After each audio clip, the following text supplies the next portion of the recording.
ওই জামানায় জালেম বাদশাহ দাকিয়ানুসের বিরুদ্ধে দাঁড়িয়ে গিয়েছিল। সুবহানাল্লাহ বলেন।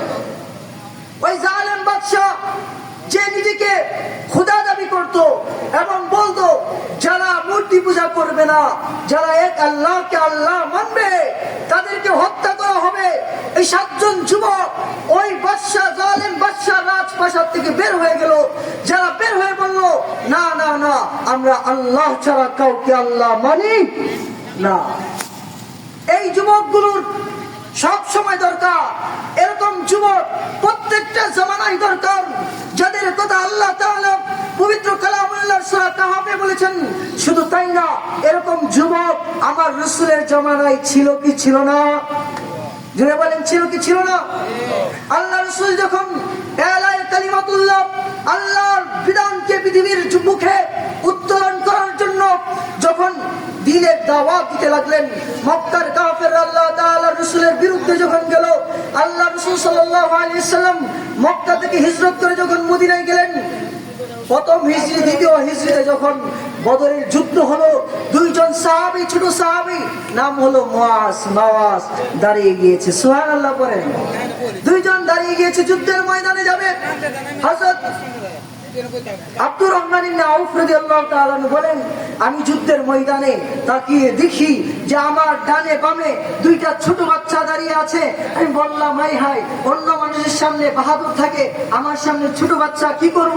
আমি পেরেশান হয়ে গেলাম। তাকায় দেখলাম তারা আমাকে বলতেছে, চাচা আবু জাহেলকে চিনেন? সুবহানাল্লাহ বলেন। চাচা আবু জাহেলকে চিনেন কিনা? বলে, তোমরা আবু জাহেলকে চিনা তারা কি করো? বলে, চাচা বলেন, আমরা শুনেছি, আমার মার বুক থেকে শুনেছি আবু জাহেল নাকি আমার নবীকে কষ্ট দিত, আমার নবীকে মক্কা থেকে বের করেছে। আমরা আমার মার দুধের কসম খেয়ে শপথ করেছি, মা, যে আবু জাহেল আমার রাসূলের বিরুদ্ধে কথা বলেছে, ওই আবু জাহেলকে হত্যা না করে ঘরে ফিরবো না। ওই 2 জন সাহাবী মুআজ রাদিয়াল্লাহু তাআলা মা থেকে বিদায় নিয়ে বের হয়ে গেল। মা, বিদায় দাও, যুদ্ধের ময়দানে গেলাম। যেই কুরাঙ্গার আমার রাসূলের বিরুদ্ধে কথা বলেছে, আমার রাসূলের বিরুদ্ধে কথা বলেছে, আমার রাসূলকে গালিগালাজ করেছে, ওই আবু জাহেলকে হত্যা না করে ঘরে ফিরবো না।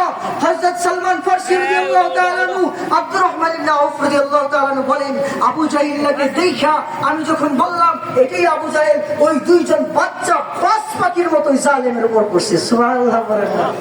আবু জাহেলকে ধরছে, ধরে সাথে সাথে জমিনের মধ্যে নিক্ষেপ করেছে, আবু জাহেলকে হত্যা করেছে।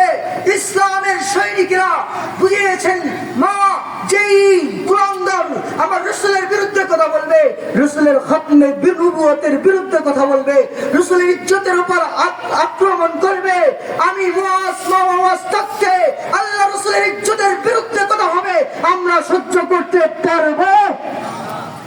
এই জন্য এখন আওয়াজ তুলতে হবে। গোলাম আহমদ কাদিয়ানী নামে একদল আছে না নাই? আমার রাসূলের নবুয়তকে মানে না, খতমে নবুয়তকে মানে না। সর্বপ্রথম যখন ভারতের মধ্যে সে দাবি করেছিল, তখন তার বিরুদ্ধে দাঁড়িয়েছিল ও বাংলার মুসলমানেরা। এই মুআজ রাদিয়াল্লাহু তাআলার মতো আমাদেরও বের হতে হবে। যখন রাসূলের বিরুদ্ধে কোনো জায়গায় কথা হবে, বাকের মতো হুঙ্কার দিতে হবে। আর এই হুঙ্কারে সমস্ত তাগুতেরা কাঁপতে থাকবে, মুসলমানদের ঈমানি চেতনা বাড়তে থাকবে।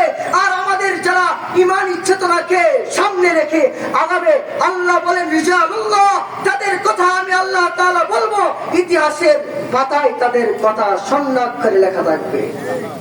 তিনি বলেন, ঠিক নাকি বেঠিক? এই জন্য এরকম চেতনা নিজের বুকের মধ্যে রাখতে হবে। যেখানে মুহাম্মদুর রাসূলুল্লাহর বিরুদ্ধে কথা হবে, তার সাথে আমার কোনো আপোষ চাই, সে আমার দলের লোক হোক, সে আমার সন্তান হোক, সে আমার যাই কিছু হোক, এই কথাটাকে আল্লাহ তাআলা সূরা কাহাফ নাযিল করে জানিয়ে দিয়েছেন। এই 7 জন যুবক যারা আল্লাহ তাআলার একত্ববাদের জন্য ওই বাদশাহ দাকিয়ানুসের বিরুদ্ধে দাঁড়িয়ে গিয়েছে, এরকম যুবকরা জামানায় থাকবে, প্রত্যেক জামানায় থাকবে। এই জামানায় আছে, যুবকদের বের হয়ে যেতে হবে। যারা এলায়ে কালিমাতুল্লাহ, আল্লাহর বিধানের বিরুদ্ধে কথা বলবে, তাদের বিরুদ্ধে যুবকদের হুঙ্কার হবে কি হবে না? এই জন্য আল্লাহ তাআলা বলেন, ও নবী, আলহামদুলিল্লাহিল্লাযী আনজালা আলা আবদিহিল কিতাব ওয়া লাম ইয়াজআল লাহু ইওয়াজা আমি আল্লাহ এরকম কিতাব নাযিল করেছি আমার বান্দার উপর, যে কিতাবের মধ্যে কোনো বক্ষতা নাই, কোনো কঠোরতা নাই। এর ব্যাখ্যা করতে গেলে 1 ঘন্টা সময় লাগবে। আমার আয়াতের শুধু তরজমা করব সূরা কাহাফের ঘটনা। এই